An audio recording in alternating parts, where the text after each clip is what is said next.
عندك شكل زي ده ومش عارف تعمله ازاي، تعال اقول لك بسرعة ازاي نعمل شكل زي ده مع بعض.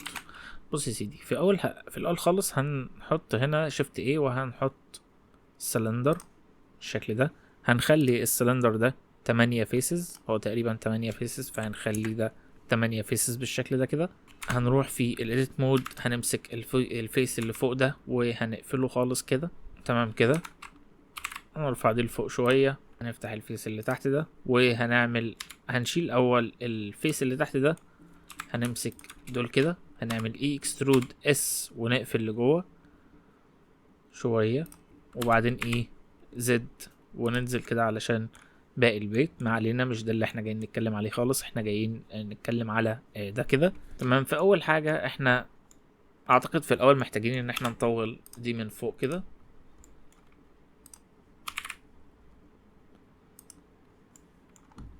تمام.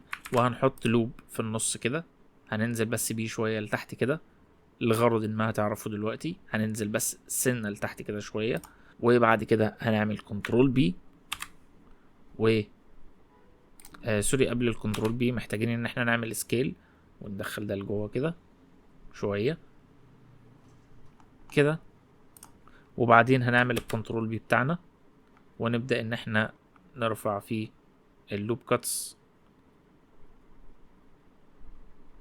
كده.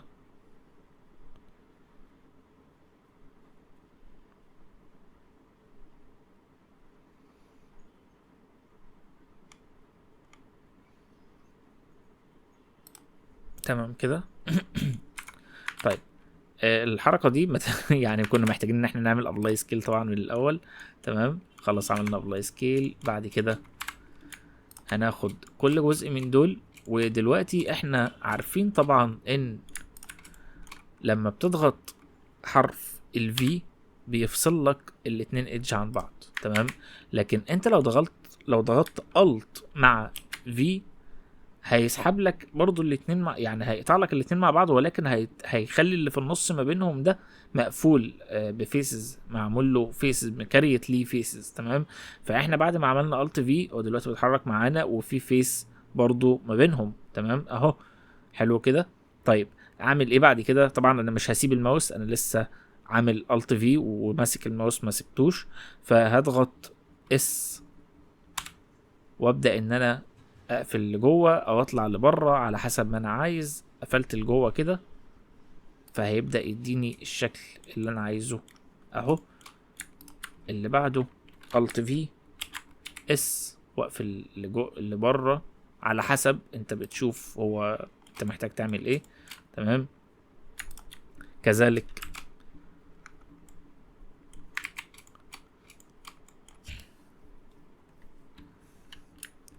Alt V اس جوه وهكذا. Alt V لجوه. تقدر بقى تاخد كل دول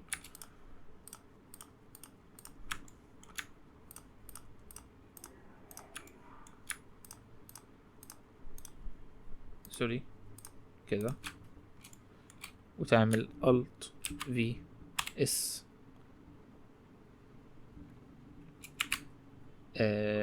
لو لقيته بيعمل معاك الحاجة اللي هو عملها معايا دلوقتي، اعمل Shift Z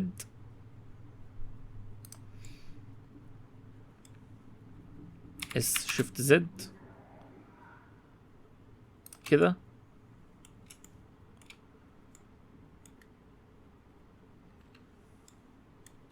وطبعا لو انت يعني ممكن تعمل كده اس Shift Z تفتح لبره. هو كل الفكرة ان هو اللي فوق كان عايز يبقى السكيل اللي جوه، واللي تحت دول كان عايز السكيل يبقى لبره، فانت على حسب هو محتاج السكيل يبقى عامل ازاي. بس يعني الموضوع سهل خالص.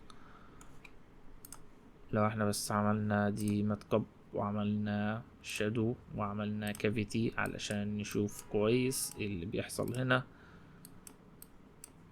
هتلاقيه عندك بقى بالمنظر ده. تقدر بقى تقفل من فوق كمان لو انت عايز. انا يعني مش جاي اعمل الشكل، هو انا جاي علشان كان حد سألني ازاي نعمل الحركة دي، فكنت بعمل فيديو بسيط بس عن الحتة دي. لو عايز تشوف فيديو كامل للموديل ده وهو بيتعمل له موديلنج من الصفر، قول لي في التعليقات واعمل لي فولو، واشوفك في فيديو جديد. سلام.